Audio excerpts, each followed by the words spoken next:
Imagine stepping onto the cobblestone streets of Paris in the 17th century.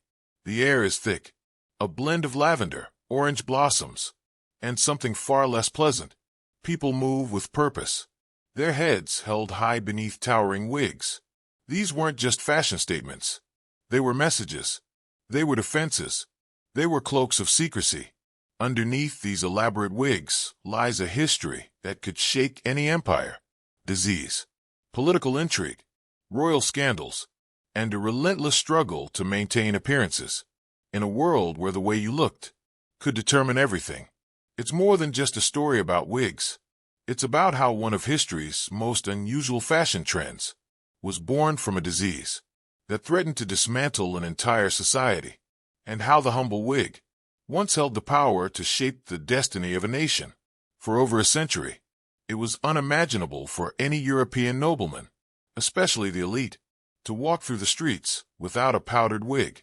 These wigs were so grand, they could scrape the top of a carriage. But they weren't just about looking fashionable. They were tied to status, to politics, to medicine, and to a mystery that would slowly begin to unravel. Today, we may look at them and laugh. But back then, they weren't just quirky pieces of history. They were symbols of power. The rise of the powdered wig traces back to one of the most misunderstood and feared diseases of all time, syphilis. In the late 15th century, a panic gripped Europe. When syphilis first appeared, with no antibiotics, no modern medicine, and no understanding of how infection spread, the disease became a monster. In the minds of many, early signs were subtle. A few sores, a rash here and there, nothing that screamed danger. But under the surface, it was doing something far more damaging. The aristocracy began to fall victim at alarming rates, and syphilis had a peculiar side effect: hair loss.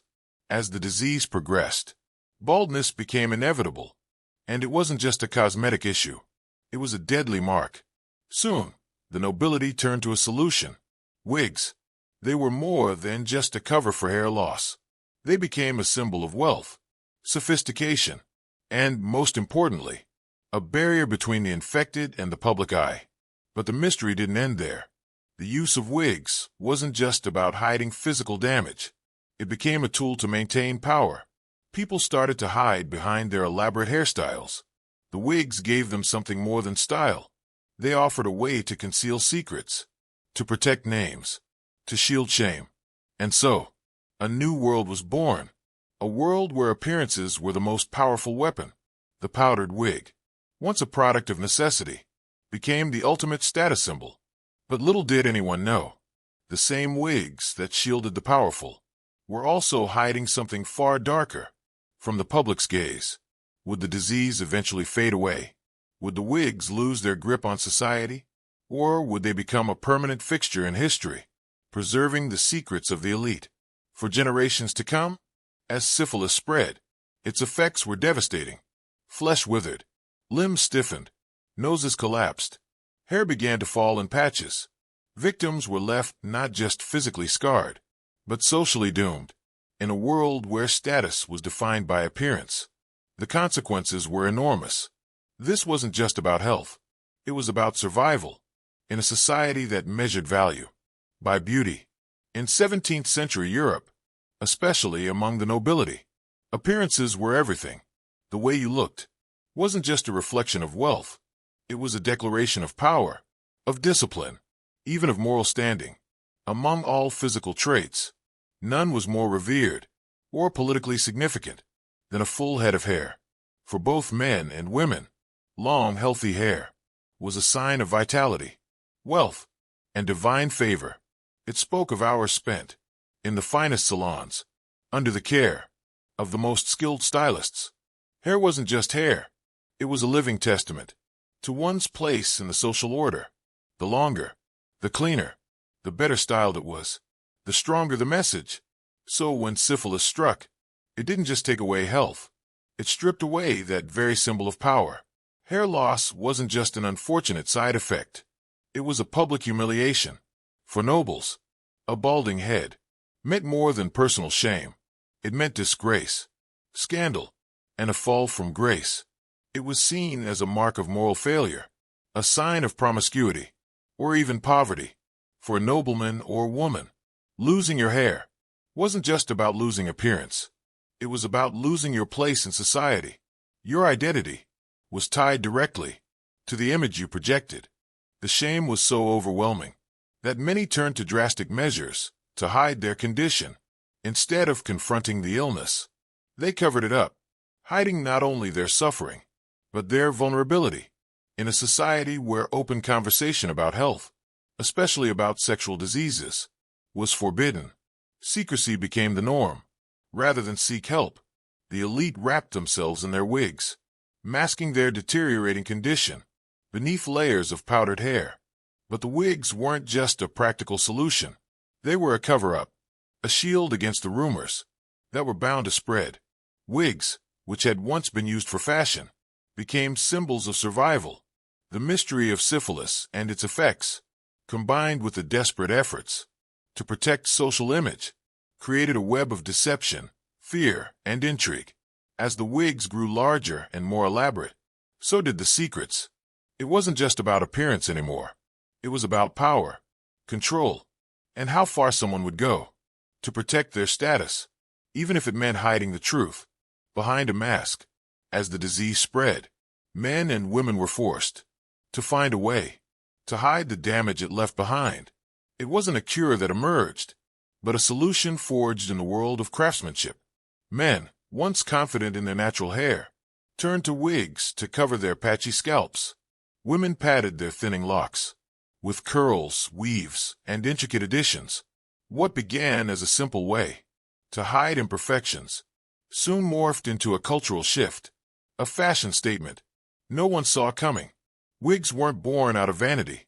They came from a desperate desire to protect one's reputation and identity. The need to cover up sparked a revolution in fashion that would change the face of Europe. But no trend truly takes root until it has royal endorsement, and it wasn't long before the wigs found their champion. Louis XIV, the Sun King of France. Louis XIV wasn't just any monarch. He was the embodiment of French power. His lavish palace at Versailles, his portraits bathed in golden light, all screamed youth, strength, and immortality. But when he began losing his hair, as a young man, it posed a serious problem. A king who wanted to be seen as eternal could not afford such vulnerability. So Louis did something very few could do. He bought himself a new identity, one strand at a time. The king hired a small army of wig makers, up to 48 at one point, to craft elaborate wigs that hid his hair loss, while elevating his stature. These weren't just accessories. They were works of art, massive wigs, towering over his head like a crown, designed not just to cover, but to expand his silhouette, to amplify his presence, to make the king larger than life. Soon, the king's bold fashion choice had an unexpected ripple effect. Noblemen across France began wearing their own wigs, desperate to emulate the Sun King's grandeur. They weren't just wearing wigs. They were using them to send a message. Power, wealth, status. It wasn't about keeping up appearances anymore. Wearing a wig was no longer a choice. It was a requirement. To go without one at the royal court was to reject the very essence of power. The perruque, as these wigs were officially known, became compulsory at royal events, political gatherings, even social occasions. But behind the curls and extravagant flourishes, the wigs served a darker purpose. They were more than fashion statements. They were barriers, shields to protect the secrets no one dared speak aloud. A carefully crafted wig could conceal much more than a receding hairline. They were expertly designed to hide signs of syphilis, smallpox, or any number of diseases that could turn a person into an outcast. In a society where reputation was everything, these wigs became symbols of both status and survival, hiding the physical signs of sickness and decay beneath the carefully maintained facade. And then there were the lice. Personal hygiene was poor, and lice were rampant. With unsanitized combs and rarely washed heads, lice became an unavoidable nuisance. But wigs offered A strange solution, since the heads beneath them were shaved. It was easier to treat the wigs themselves, boiling them clean, instead of battling pests in natural hair. Wig makers even perfected methods to clean, treat, and repowder them, reviving each wig with fresh scents and new life. It was a bit like a spa day for a piece of hair. As wigs became more fashionable, the powder used to whiten them transformed into an entirely new trend. What we now think of as a powdered wig was, in reality, far more colorful. For women, hues of violet, blue, pastel pink, and even gray came into vogue, reflecting not only fashion, but personal taste and changing seasons. The powder wasn't just for show. It served multiple functions, adding volume, masking unpleasant odors, helping wigs maintain their shape. Some preferred rice powder. Others used talcum. A few even resorted to chalk or plaster of Paris. Not exactly scalp-friendly, but it wasn't the texture. It was the scent that truly sold it. These powders were often mixed with lavender, rose, or citrus oils, giving wigs an aroma that masked the not-so-pleasant smells of the time. In an era without deodorant, having scented hair became the ultimate luxury, a symbol of wealth and refinement. The result? A world where nearly everyone, noble or commoner, sported some form of false hair, each wig telling its own story of status, wealth, and secrets hidden beneath. And the larger, more extravagant the wig, the more convincing the illusion of power it created. Wigs weren't just a fashion statement. They were a marker of power. From the royal courts to the bustling streets, wigs took over Europe. But not all wigs were the same. The phrase big wig didn't come from nothing. It referred to those who could afford the grandest, most extravagant wigs. The taller the wig, the higher the status. A wig wasn't just a piece of clothing. It was a flex, a literal symbol of wealth and authority. By the late 1600s, wigs had become so essential to European society that France established a wig makers guild to regulate the booming industry. By the 1770s, nearly 1,000 professional wig makers were working in France alone, crafting wigs that could cost several months' wages for the average worker. Wigs became a sign of power, and once the aristocracy embraced them, everyone else wanted in. Suddenly, blacksmiths, merchants, and craftsmen were powdering their hair and walking around as though they were nobility. The elite weren't impressed. In fact, they were horrified. The thought of the lower classes mimicking their style was an identity crisis. One French nobleman, the Marquis de Mirabeau, once met a finely dressed man, only to realize he was the son of his blacksmith. For the wealthy, the idea of the lower classes looking like them was a direct challenge to their social hierarchy. So what did they do? They made their wigs even more extravagant. Jewels, feathers, ships, even bird cages were incorporated into the designs. Some women's wigs grew so large and ornate that scaffolding was required to support them. The powdered wig became more than just a piece of fashion. It became a symbol, one that spoke of power, wealth, and a desperate desire to maintain status. It was no longer just about hiding hair loss. It was about outdoing the masses, about making sure that no one could forget who you were.